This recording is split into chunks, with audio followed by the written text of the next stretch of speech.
Hey, it's Todd with Defense and Safety. Do a quick knife review. A knife that just came in the mail. I just walked in and it was waiting for me in my mailbox. This is available. This is a sprint run that Spyderco did, but it's exclusive to the cutlery shop. And it is obviously a Paramilitary 2 with orange scales. It's also a Paramilitary 2 in CTS-XHP. You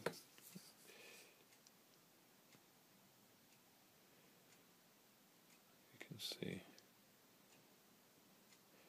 Which essentially, and if you tell somebody, what is this steel?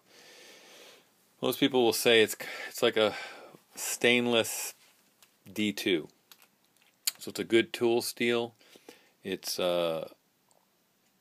more stain resistant than D2, although I have never had a problem with D2 staining. So again, it's exclusive through the cutlery shop, and I don't know how it's going to show up here or when it gets up on YouTube, but it is Day Glow Orange. I mean, so that bleaches it out. That's about the way it looks.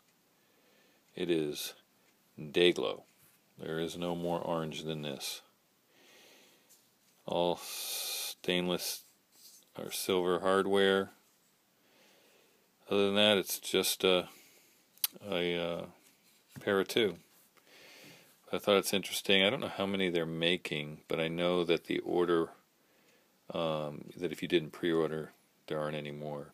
So, unless somebody doesn't end up paying for their order, but I'm sure there's a waiting list. And I had some people talk about this. I've heard some other people mention this. But it seems like the new Spydercos are not getting sharpened all the way to the back of the blade. See how that looks? Is that showing up? It's like they're stopping right before it gets to the choil, which is, I don't know what the reasoning is behind that. It's kind of annoying. But yeah, I mean, I've had it just for a few minutes. I mean, if you've handled a Paramilitary 2, it's a Paramilitary 2. All I did, it came very, very sharp. The grind lines are very even, and it was extremely sharp, and all I did was just drop it just now before I filmed this, so it is got a little bit of compound on it, but it's a pretty blade. I only own the black Paramilitary in S30V, and this is the first sprint run Spyderco that I've ever bought, so I'm excited. Just, it's kind of something I always wanted to do, and it had to be the right knife.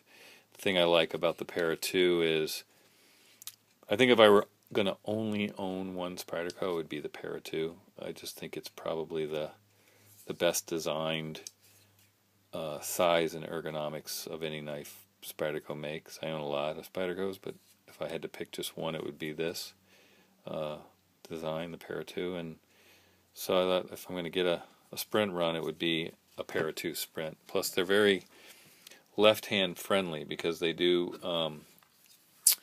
have them tapped for the pocket clip to go tip up, tip down, left and right. And because of the compression lock, it's easy for someone to use left-handed or right-handed, and of course the Spidey hole. So it's a very left-hand friendly knife, and so I thought I'd let everybody get a good look at this. Again, there's nothing really different about it other than the G-10 is orange and the steel is I can never remember it, CTS-XHP. Makes it's a big mouthful.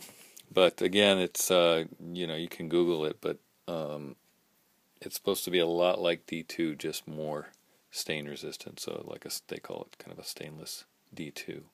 But again, I've had no problems. I own a lot of knives in D2, including Browse's Silent Soldier, which I wear around my neck quite a bit, so it's always touching my body all day long. And it's never stained or shown any discoloration. Alright, so this has been the Sprint Run Paramilitary 2 with the CTS CTS-XHP steel and the orange G-10 handles. Thanks for watching.